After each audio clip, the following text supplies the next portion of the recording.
You'll see here an enormous bowl of mushrooms, and it's with those that I'm going to make a Bolognese ragu mushroom style. So a mushroom ragu, a mushroom bolognese. So also here are some wonderful dried porcini. You can use a mixture of dried mushrooms, to be honest with you, if you can't get a hold of porcini. But what you have to do with dried mushrooms is you have to soak them before you cook them, so they rehydrate. I've got a kettle that's boiled, and we're going to put this weighing scale to 0, and then I'm going to add the water and get the right weight. So we're going to get the right weight by pouring in the boiling water.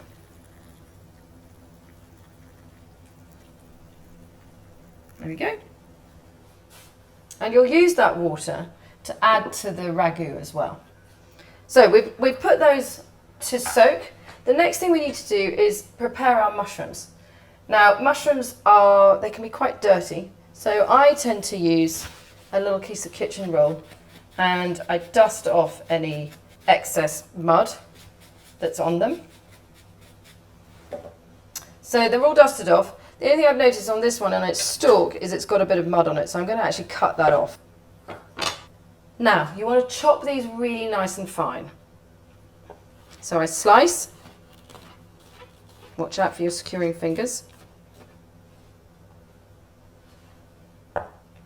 And then chop. And then use the rainbow.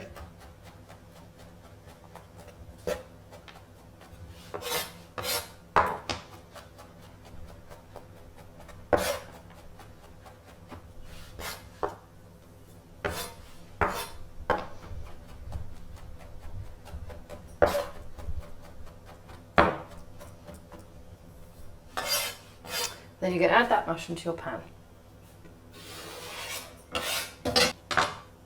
There is a quicker way of doing this, and that is to use a Magimix if you have one. So I'm going to grab that and show you how I use that.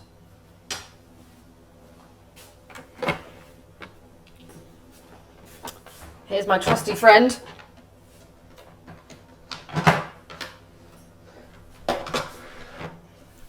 So what I'm going to do is plug it in. What I love about this machine is that the blade, that sharp blade inside, which you need to make sure is fully down, is completely safe and protected by the locking mechanism that this gadget has. So it won't work until you've completely locked it. And what I'm going to do is literally break up my mushrooms and put them in here. I will do this in 2 batches.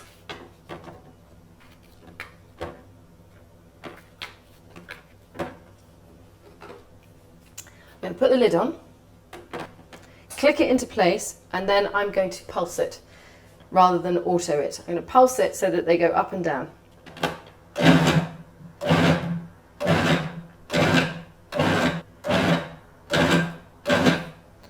What I'm looking out for here is for the small bits and the big bits.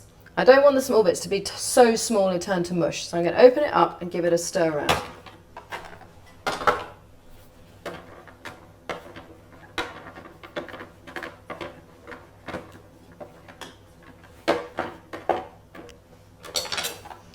Lid and lock.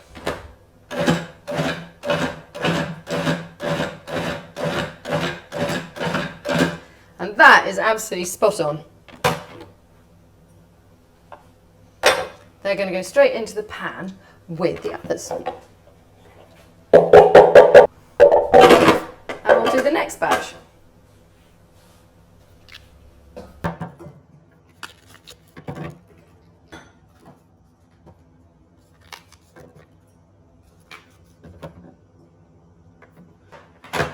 Pulse.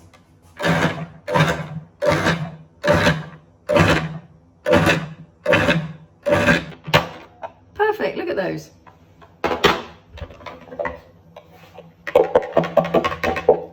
Always be careful of the blade. I move it before I'd like to tip anything out. I'm going to take this over to the sink and rinse it off. So there is a mountain of mushrooms ready for the cooking. Turn on the heat and add just a little bit of oil, not too much, because you want them to dry out. They have a lot of water in the mushrooms. So this takes a bit of time. Needs a little bit of oil, but not too much. We're going to stir them. Stir that oil in there.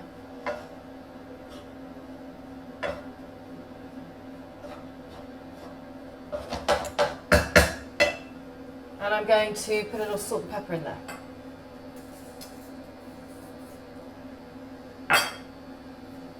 Always important to add pepper and salt to any dish when you're cooking. Mushrooms really benefit from black pepper, so I'm really quite generous with it.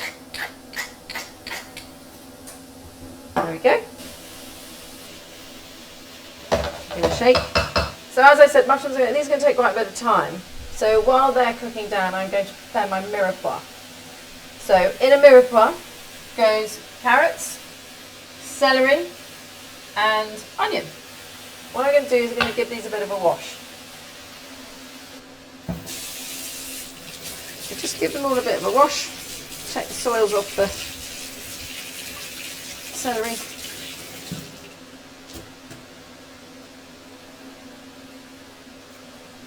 I wish you could smell these. They smell amazing. I'm going to give them a stir. Keep an eye on them while you're preparing your mirepoix. You want them to be wonderful and golden, so kind of brown and dark. That adds to the flavour, so don't scrimp on this bit. So, we're going to chop the celery. Chop off the dry ends. Cut down the middle. Just to make sure you get really small bits. Extra incisions where it fattens out the bottom. And then, taking care of your hand, or your securing hand, just chop away, as small as you can.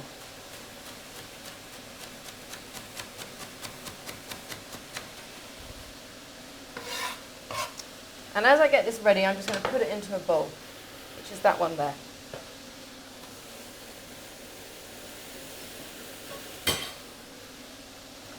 Next, I'm going to prepare my carrots. I could chop these, but I think I'm going to grate them today, which means I'm going to take the tips off the bottom, but I'm not going to take the tops off because that gives me something to hold on to.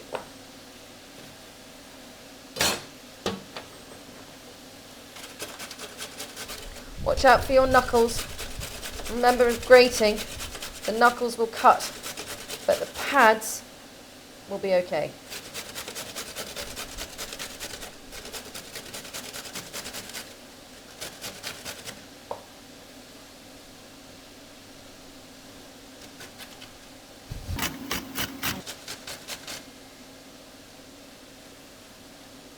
Okay, so make sure you get everything out of the inside of your box grater.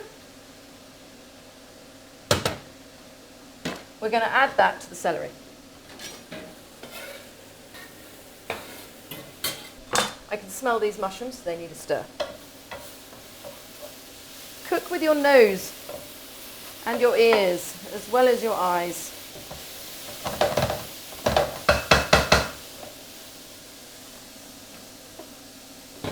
So the final ingredient to go in your mirepoix is your onion. So slice it in half, peel it, do your incisions down the centre and then chop, using your bridge. Sometimes onions are tricky to peel. There we go.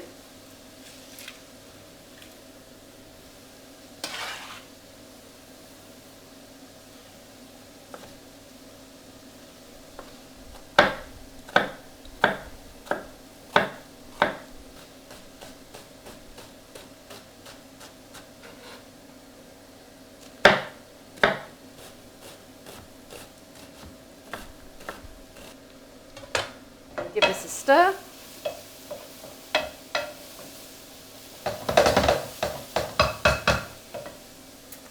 going to put my onion in with my carrots. So back to the mushrooms. They're looking pretty good now. They've dried out quite a lot and they're beginning to get a golden colour to them. You see some of them have got some proper colour and they've shrunk down. You see how big the pile was when we started, and now it's much smaller. That's the water evaporating.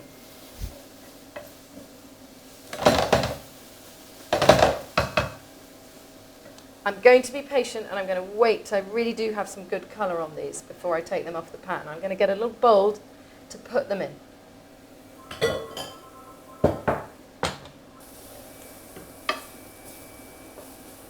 See, I'm just folding everything over just to check that the brown comes to the top and the not so brown goes to the bottom. So these are now done. Nice and golden. I'm going to pop them in here.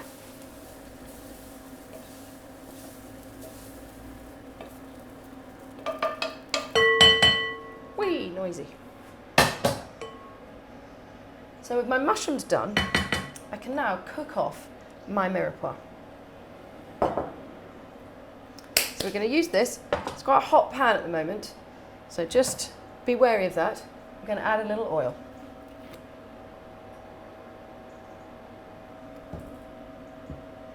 And I'm going to tip in my mirepoix.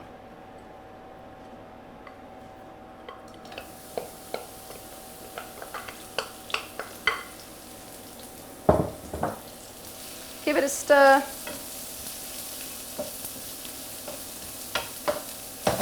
And a shake. Not too hot. It's already sizzling.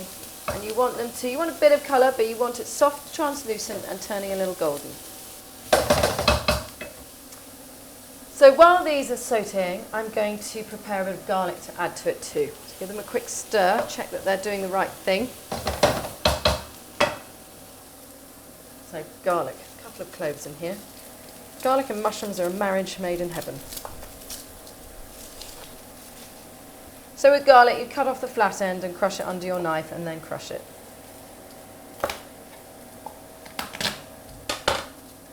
Makes the skin easier to peel.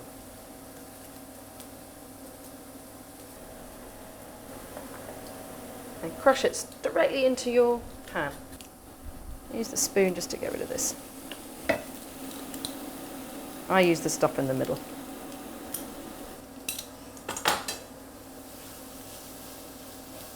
Stir the garlic in.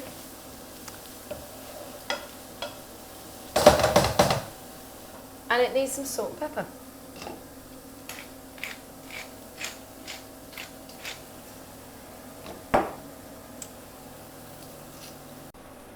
So one final stir. And they're looking good. If you're not sure whether they're right or not yet, just give it a bit of a taste. Taste the onion. Just check it's no longer raw. Watch out because that can be hot. Yep. That is good to go. Mirepoix tastes amazing. So what we're going to do is add the mushrooms.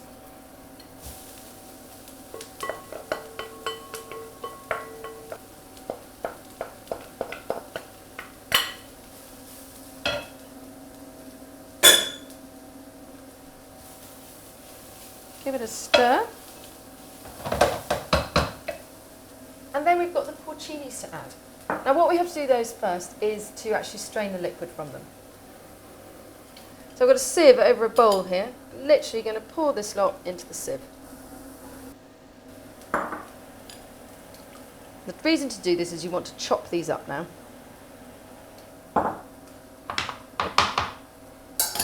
So pop them on your chopping board. Grab your knife and using the rainbow, chop until they're nice and small.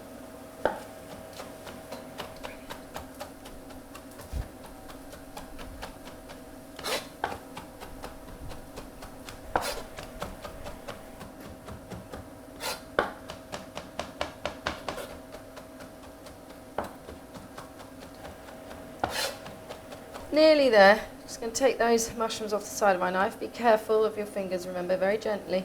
One more quick go. They're all chopped nice and fine, so I'm going to put them in with the other mushrooms.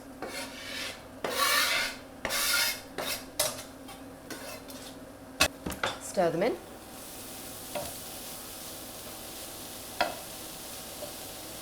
Smells amazing. Now I like to add some red wine to my ragu, but that's going to go in.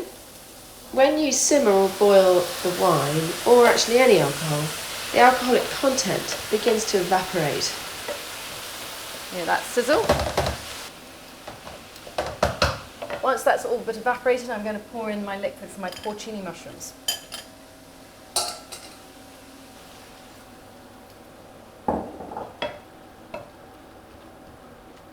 And next in are the tomatoes.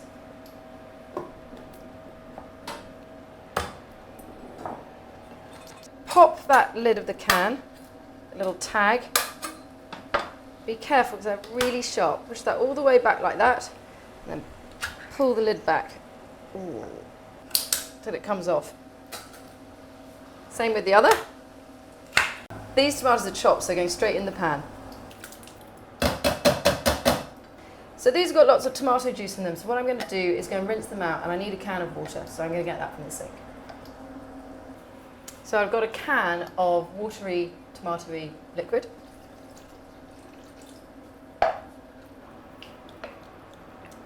Stir that in.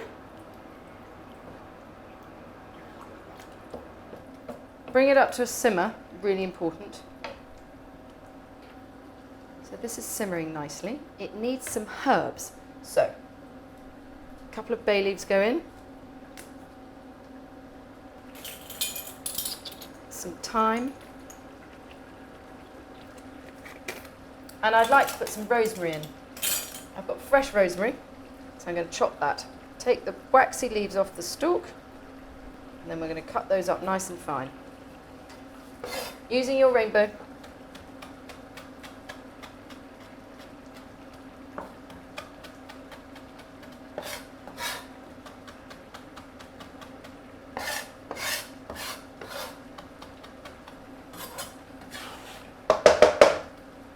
The rosemary. Now when you're adding herbs, it's important to realise when to add them. So these, we've used a waxy herb like rosemary, which you can cook through. We've used a dried herb in the form of the thyme. That needs to be rehydrated. So that's why you put it in now. And we've got a fresh bay leaf too. Dried herbs are more potent per teaspoon measure than fresh ones. So when you're cooking with fresh, you use twice as much as when you're cooking with dry. I'm going to put a dash of Tabasco in. Totally up to you whether you use it or not. Adds a little heat, which I like. Needs to cook down a bit.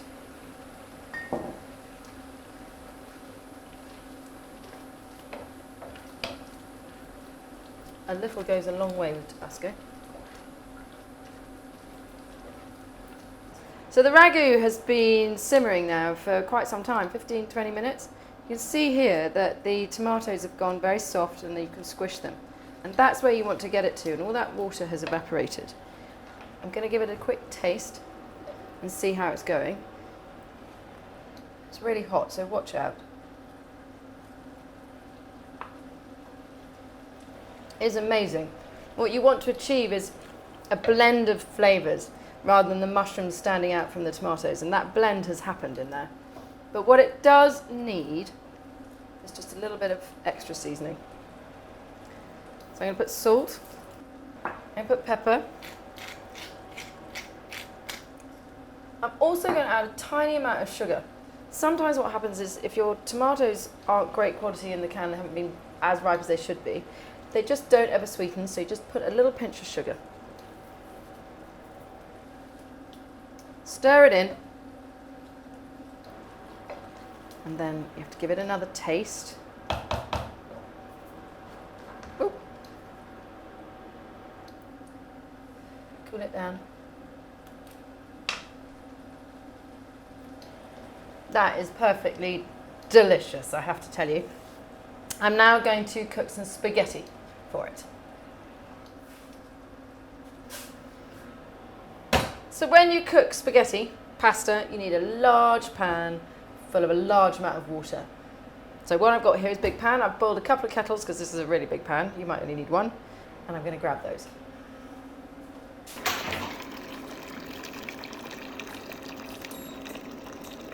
To make it go quicker, I sometimes pop the lid. But watch out for the steam. A large quantity of water going here. Got my spaghetti. And we need to salt that water. You need to have lovely salty water for cooking pasta. Really generous amounts. So a nice big pinch.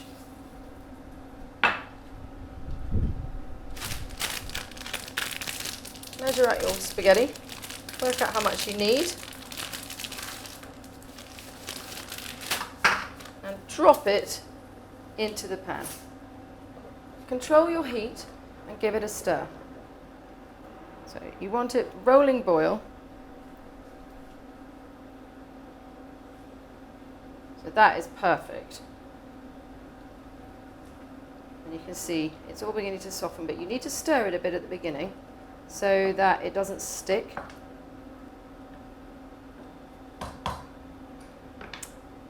So that's bubbling away. When I cook pasta, I read the back of the packet to see how long it's supposed to take to cook.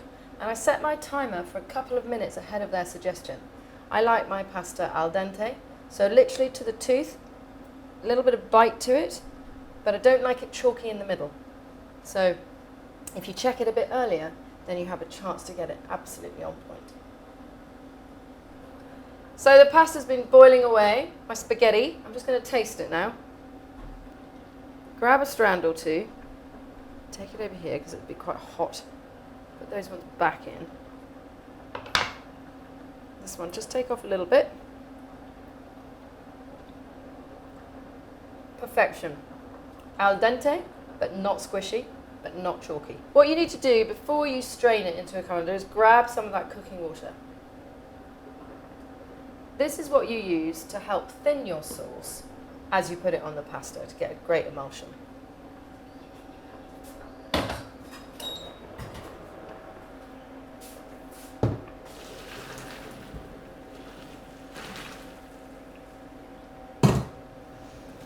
Give it a wee shake, get rid of all that extra water.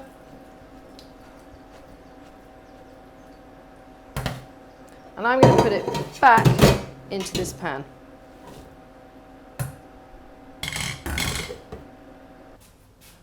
Pop it over here. And what I'm going to do is I put a little bit of oil on mine. In the absence of a sauce, this helps to stop the pasta from sticking together. I'm often serving more than one pasta dish at a time, so what I find is I keep the pasta separate and then people can have their own sauces. So just mix it in so the oil goes evenly over it. The Italians want you to actually pour this pasta into the sauce, but as I said, I can't do that. Here is my delicious mushroom ragu. Give it a stir, and I'm going to grab a bowl and I'm going to plate it up for you. So here we go, a little bowl. Put the pasta we need into here.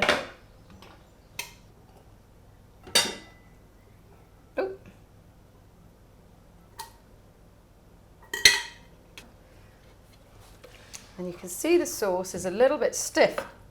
So what we're going to do is add that salty, starchy water from the pasta cooking. And you stir that in. Oops. And you can see how it just makes it a little more free-flowing, which when it's on the spaghetti itself will just be fantastic. A bit more here. So this is now great consistency. I'm just going to heat it up, so I need to take this. So heat up the sauce, stirring it as it goes.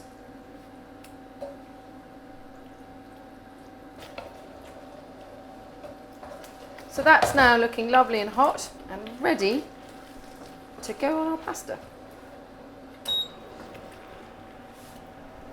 Pour it on. Just as much as you need. I like to mix it in.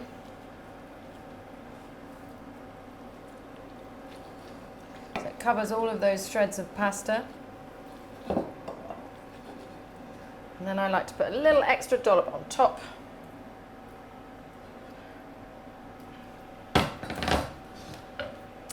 And I always think a drizzle of extra virgin olive oil is a really excellent addition to this.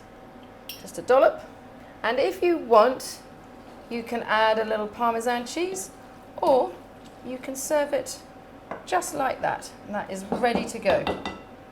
A really delicious mushroom ragu or mushroom bolognese.